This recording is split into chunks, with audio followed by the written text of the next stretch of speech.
están agardando os galegos que están no noso país irmán, Portugal, cos que conversaremos da man de Borxa González Castro.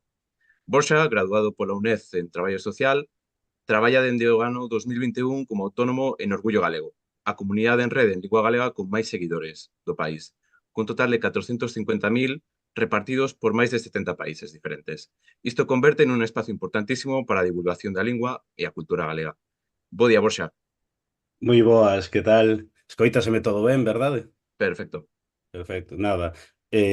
Bueno, por unha parte, darvos as grazas e os parabéns por poder participaros esta iniciativa tan interesante, a verdade que é unha pasada, estou na seguindo dende a mañá e hai aí, eso, como dicís vos, non moitísimas galeguidades polo mundo, que sí que eu creo que hai que poñer en valor tamén os novos xeitos de migración, non? E ademais faime moita ilusión hoxe porque con Portugal para min é especial, non? Porque é un país irmán e ademais que é un país no que a Orgullo Galego polo menos aporta milleiros e milleiros de seguidores, entón, bueno, encantadísimo hoxe de facer esta pequena conversa. Vamos a pasar entón a presentar en primeiro lugar as persoas participantes, non? En primeiro lugar temos a Carlos Pazos Xusto, naceu en Redondela no ano 1975, reside en Braga dende o ano 1999. Na capital do Miño portugués traballa na Universidade do Miño, onde, entre outras actividades, coordena o Centro de Estudos Galegos desta universidade. Bueno, publicou diversos traballos, non, acerca de migración galega a Portugal ou das relacións galego-portuguesas. Moi boas, Carlos. Olá, bom dia. Bon día. Segundo lugar temos a Xesús Vescos, que naceu en Ferrol no ano 1964, chegou a Portugal por motivos familiares no ano 2002, onde exerce como profesional independente. E sí que é certo que, como di aquí, ten o privilexio, non, de presidir o Centro Galego de Lisboa, do que hoxe vamos a falar un poquiño. Moi boas, Xesús. Buen día, ¿cómo estades? Bo día. En terceiro lugar temos a Paula Ferro, que naceu en Pontecesures, Pontevedra, provincia de Pontevedra. Gústalle sempre, como di ela, a parte da hospitalidade. Acabou por estudar no Centro Superior de Hostelería de Galicia. Traballa actualmente como directora dun hotel de 4 estrelas na Baixa de Lisboa, dende hai 11 anos e medio. Moi boas, Paula. Hola, ¿qué tal? Que tal? Encantada de estar aquí. Buenos días. Benvida.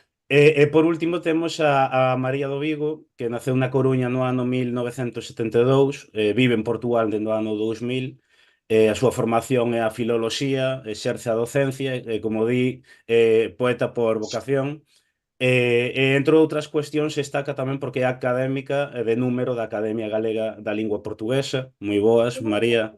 Bom dia, bom dia. Benvida.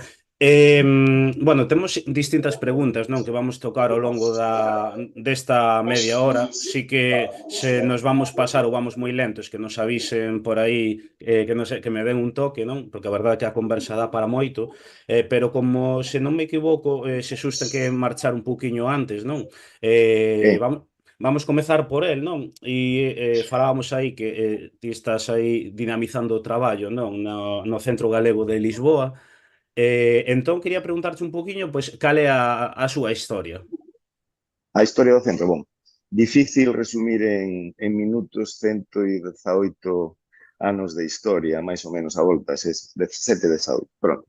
Isto surge nos inicios do século XX, no ano 1908, e é como moitas outras asociacións galegas que surgen no exterior, é virada para a o melloramento das condicións de vida dos galegos e especificamente para a mellora da educación, como en tantos outros lugares. Isto logo mudou porque a historia mudou, as condicións políticas, sociais mudaron, e o centro foi evoluindo como ten que ser, non pode ser de outra forma, até chegarmos a hoxe. Pasou por uns anos onde estaba moito orientado a encontro de novos, de persoas novas, que ían ás festas para se coñecer, para danzar, para casar, en fin, isto estou a falar dos anos 50, 60, Hoxe estamos nunha Lisboa completamente diferente, para ben ou para mal, é moito movimentada, hai moita rotación de todos os países e galegos tamén, grazas aos programas Erasmus, etc.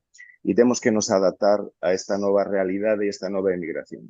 Continúa a haber unha base de población moito interesante, de orixen galego, a volta ás nosas estimacións é que a volta de 16.000 entre galegos de primeira xeración e descendentes, e nós estamos, en fin, orientados a iso, a recuperar algunhas tradicións nobres, como é ter almorzos, en fin, mensais, festejar as nosas festas, como acabamos de facer agora con o Día de Galicia, que esteve aquí o gaiteiro Óscar Ibáñez con o grupo Tribu, tivemos unha festa moito boa, tamén conmemoramos os Días das Letras, en fin, como digo, moito difícil resumir a historia, é a historia do país, de Portugal, reflectida, e tamén a historia de nosa emigración e a historia de nosas infraestructuras de comunicación, porque agora non é como antes, cando isto naceu, como podes comprender, ir a Galicia era unha aventura.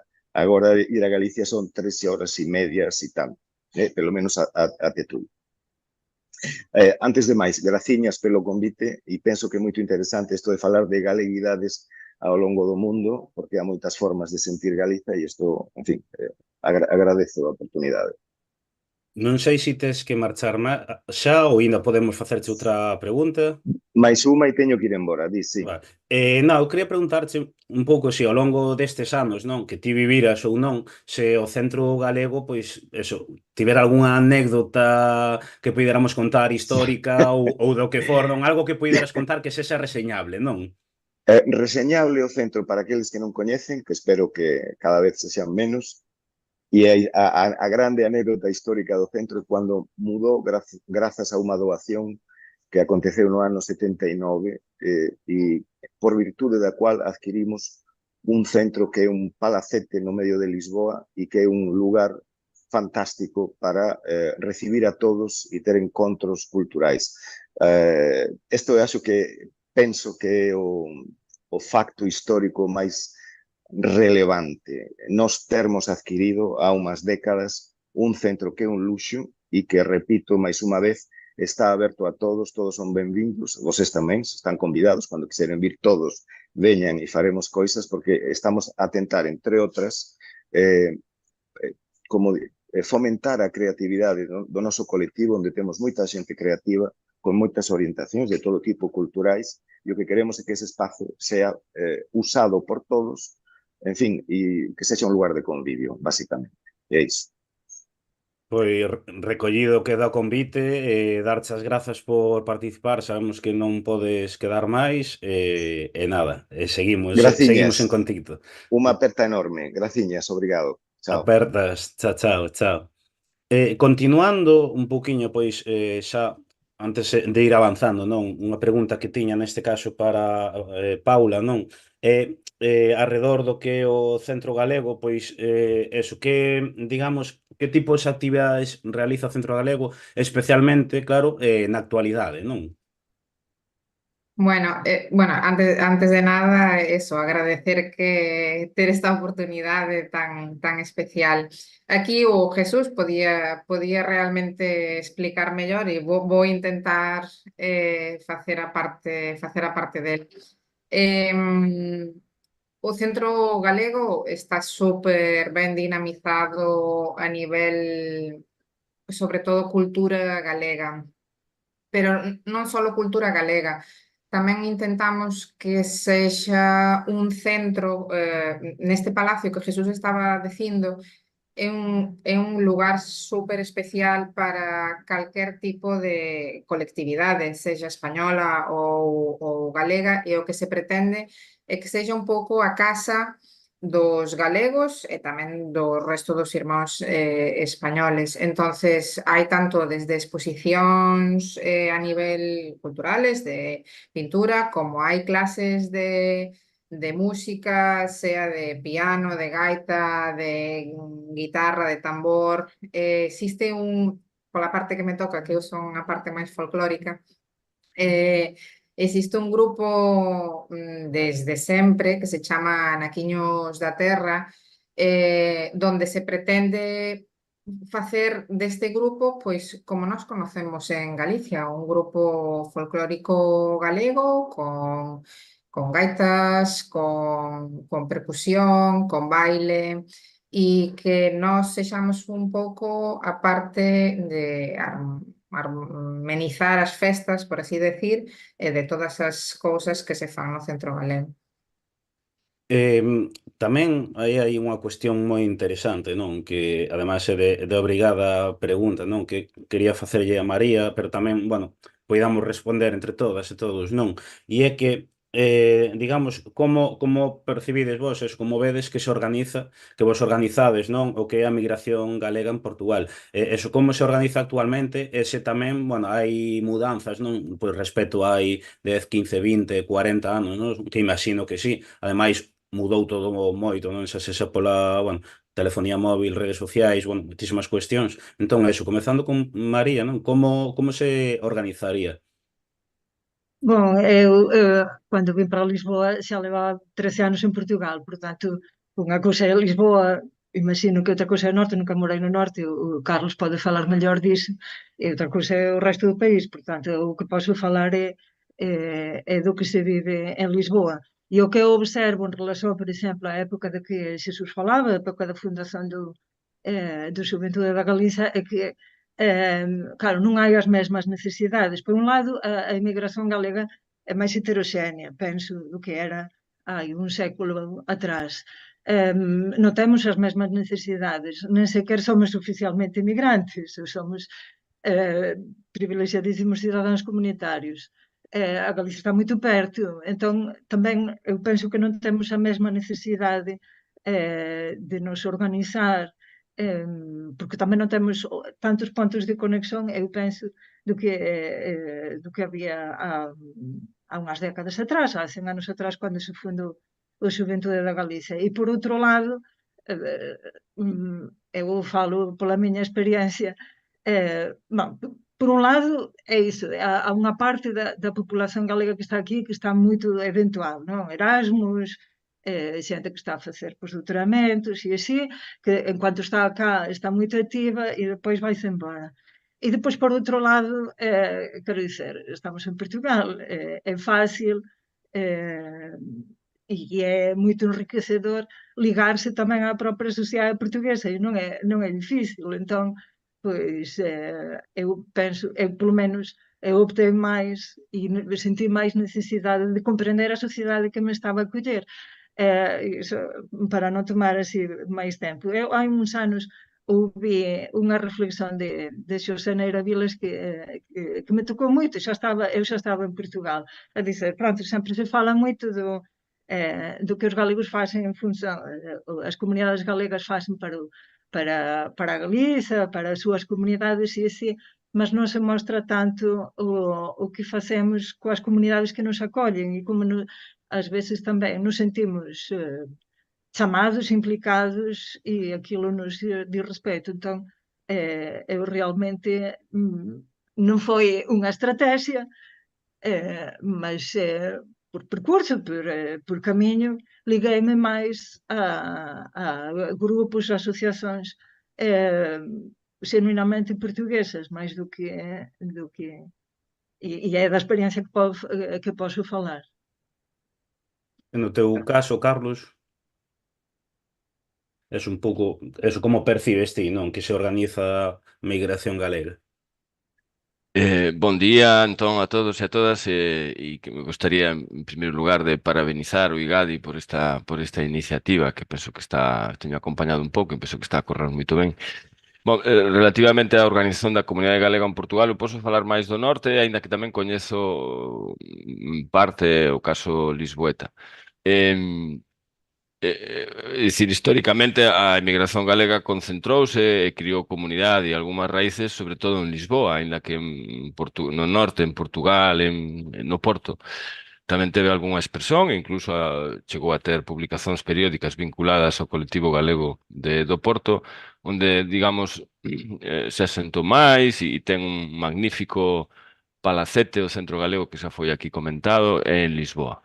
No norte funciona un pouco diferente. Eu posso falar aquí de Braga, eu sei que aquí en Braga pois realmente non existe esa lógica así tanto de colonia galega, tamén en función da proximidade, do perfil tamén das persoas, son xeral, podíamos dicir, profesionais cualificados ou moi cualificados. Aquí no ámbito da universidade, pois teño varios colegas que tamén son de orixe galega, no meu propio departamento. Entón, digamos, funciona dunha forma un pouco diferente, non? E até porque tamén Galiza e o norte de Portugal é unha continuidade paisaxística ou cultural enorme, non é? E o caso máis do sul, de Lisboa, pois, se calhar un pouco diferente e ten, como digo, unha trayectoria histórica moito ben marcada, non? O Centro Galego, como foi dito aquí, ten 118 anos, non? É dicir, é todo un percurso de máis dun século, non é? E no teu caso, Paula, tamén, como percibes ti? Sí, eu xa vivín outra época de quizás redes sociales e demais. De todas formas, eu pensaba que eu estou fora de casa, non? Por así decir, desde hai 20 e tal anos, desde 2001 que ando fora.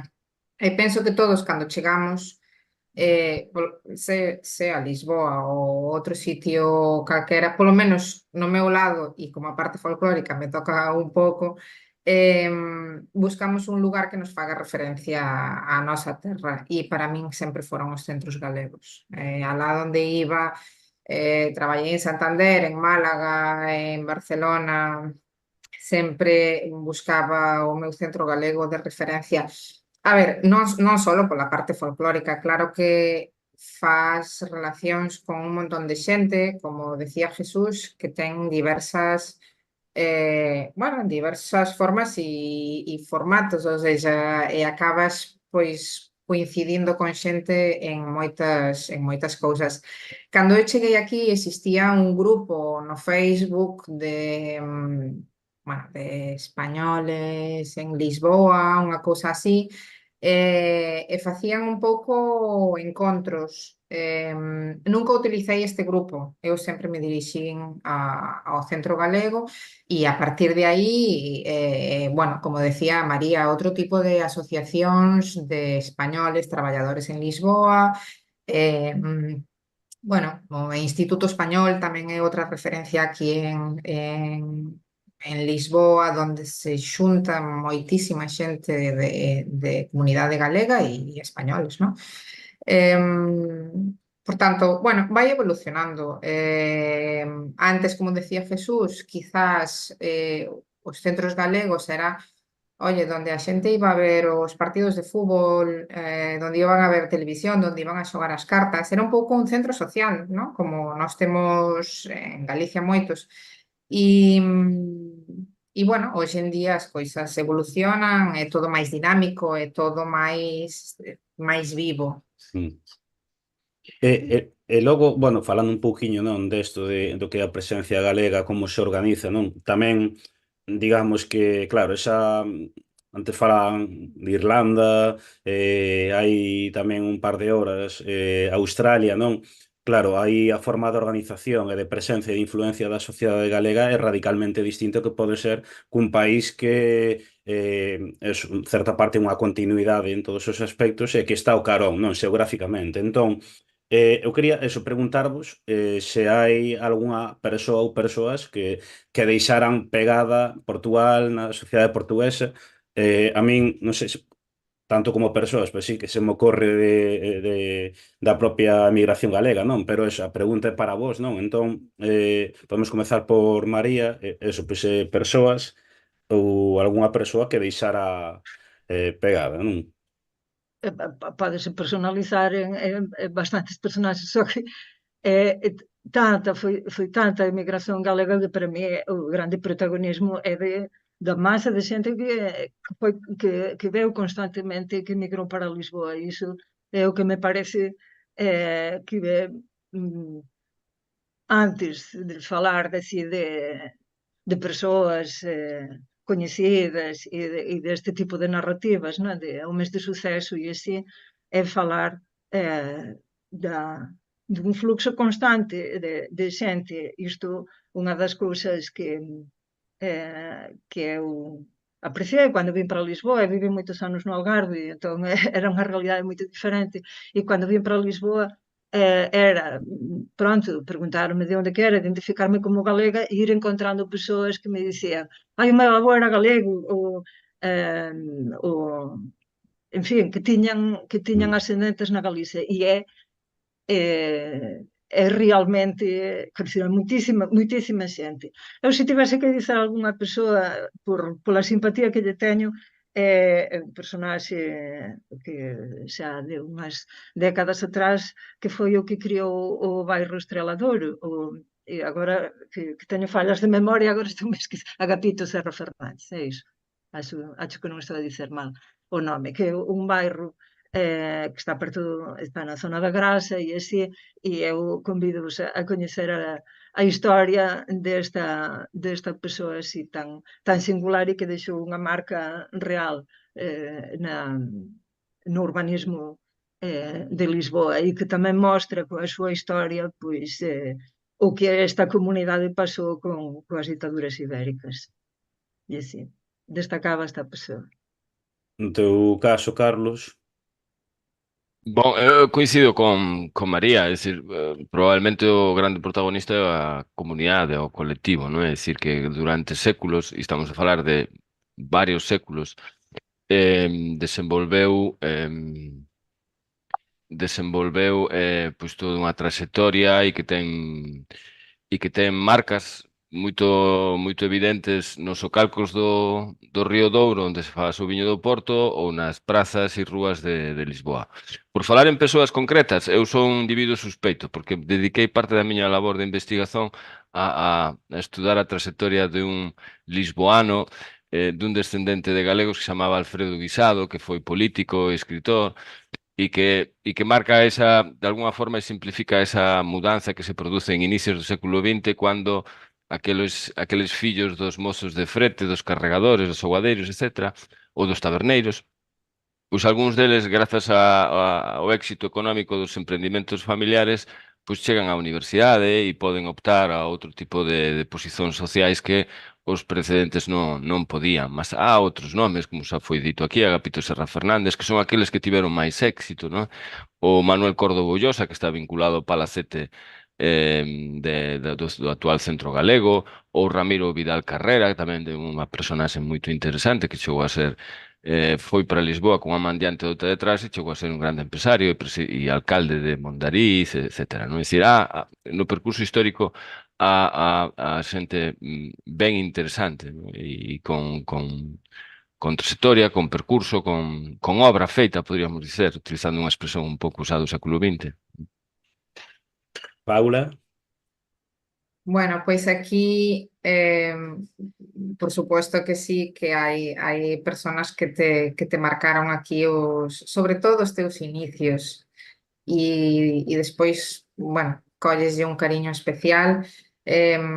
Pode parecer agora que lle vou facer a pelota, pero os donos e os meus xefes daqui do hotel son 5 galegos, amigos e familiares, son da zona fronteriza con Portugal, son todos da zona da Cañiza, pero 2 deles vivían aquí, bueno, un casi que naceu aquí, bueno, antigamente íase nacer a Galicia e despois viñase, e o outro empezou aquí de super xoven traballando de carboeiro, que eran os que subían o carbón ás casas.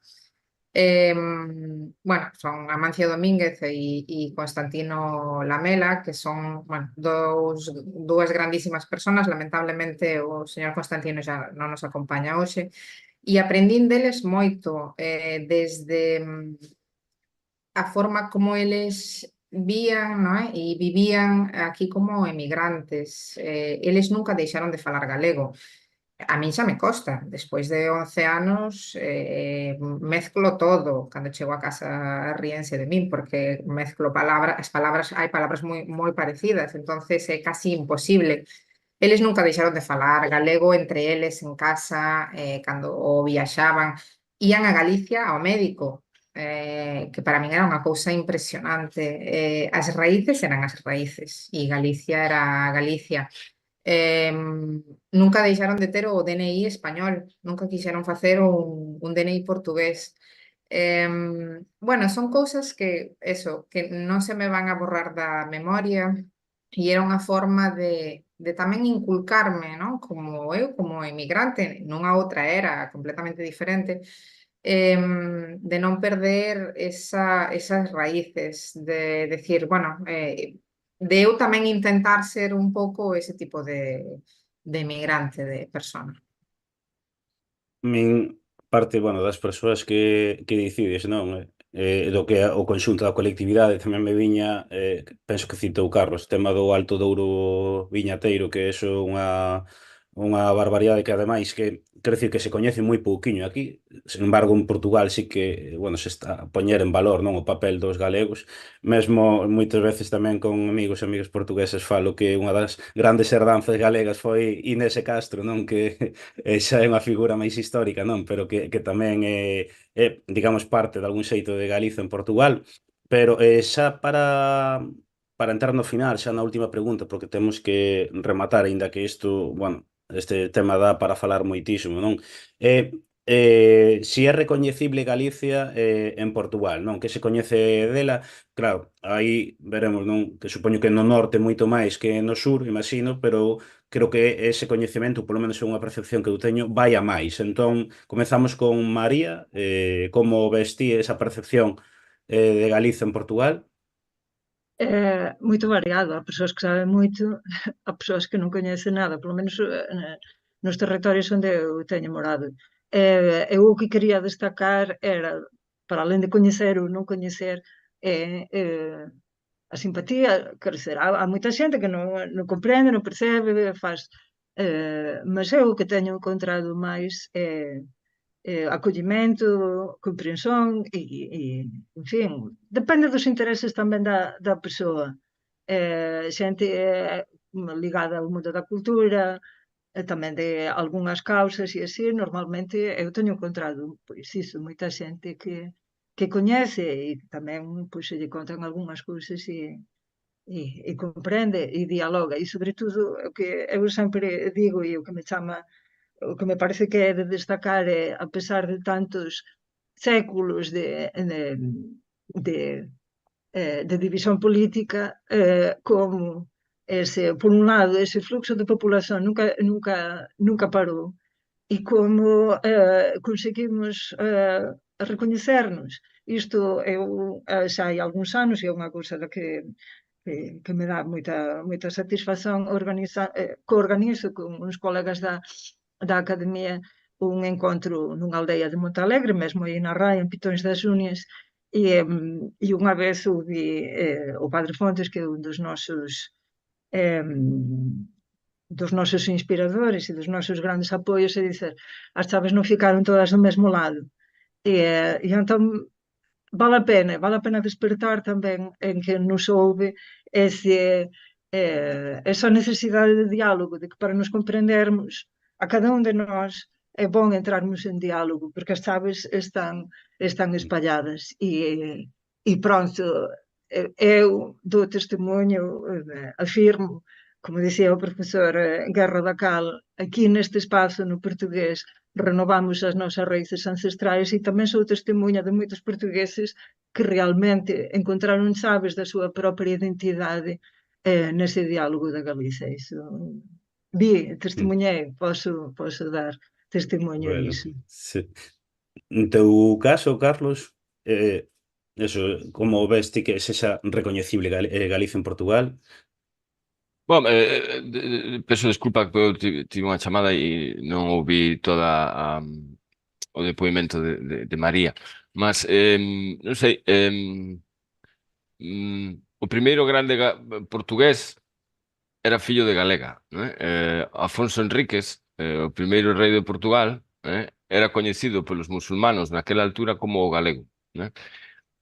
E isto é menos coñecido en Portugal, entón por un lado poderíamos dicer que a Galiza, pois en xeral, os galegos pois teñen pasado un pouco despercebidos ou incluso foron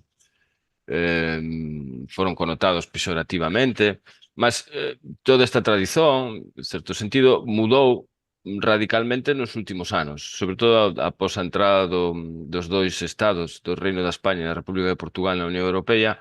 É dicir, as cousas mudaron moito. As relacións económicas entre os dois estados, entre a propia Galiza e tal, as fronteiras fixéronse moito máis porosas, etc. E iso notase especialmente, non sei, tanto no centro ou no sul de Portugal, mas no norte de Portugal notase moito, é moito visible, non é? Por que? Porque as estruturas administrativas, non direi tanto políticas, no ámbito da eurorrexión, non é?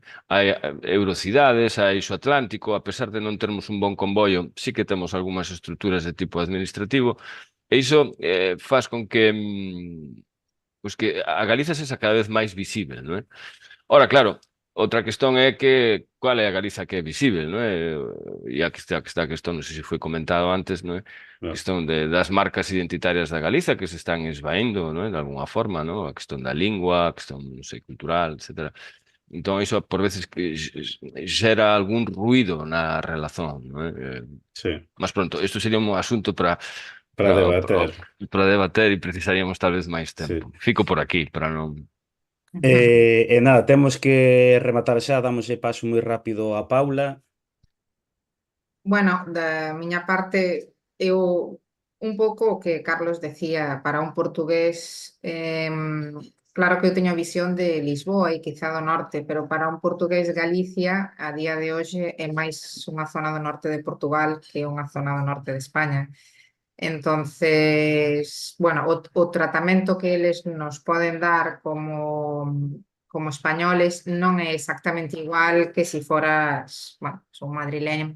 Non quero dicir que traten mal ao resto da xente, pero hai un cariño especial por ser galego. A nosa cultura é moi parecida, a gastronomía, cando ti dis así, ai, aquí tamén se celebra, nós celebramos o San Xoán, ai, no norte de Portugal tamén, e como facedes? Hai unha fogueira e unhas sardiñas, ai, aquí tamén.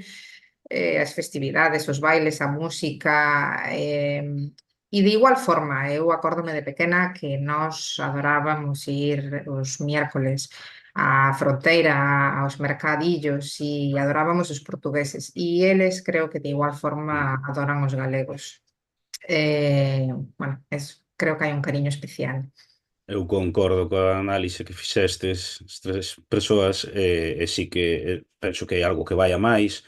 É un tema que dá, a verdade, para falar moito, que terá que ser noutra ocasión, porque agora temos que dar paso a outra. Entón, agradecer, Carlos, María, Paula, moito obrigado por estar hoxe aquí, por Gracias. aportar os vosos coñecementos e nada, damoslle paso entón á seguinte charla. Graciñas. Gracias. Obrigada. Que boa maratón.